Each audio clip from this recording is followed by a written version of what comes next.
அனைவருக்கும் வணக்கம். இந்த பதிவில் நாம வந்தே பாரத் எக்ஸ்பிரஸ் ரயில் பத்தி நம்ம பார்க்க போறோம். சரியா? இந்த வந்தே பாரத் எக்ஸ்பிரஸ் ரயில் அப்படிங்கிறது இந்தியாவில் இயக்கப்படுகிற அதிவேக ரயில்கள்ல இந்த ரயிலுக்கு ஆரம்ப காலத்துல வைக்கப்பட்ட பெயர் என்ன அப்படின்னு பார்த்தீங்கன்னா ட்ரெயின் 18, ட்ரெயின் 18 சொல்லுவாங்க. அதன் பிறகுதான் அதற்கு வந்தே பாரத் என பெயரிடப்பட்டது.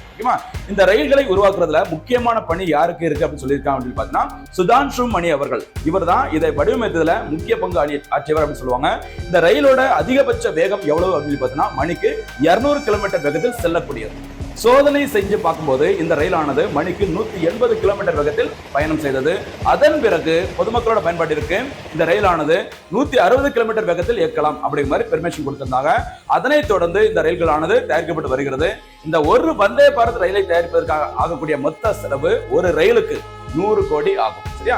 இந்த வந்தே பாரத் எக்ஸ்பிரஸ் ரயிலானது முதல் முறையாக இயக்கப்பட்டது எங்க அப்படின்னு சொல்லி பார்த்தீங்கன்னா டெல்லி முதல் வாரணாசி இடையே இயக்கப்பட்டது.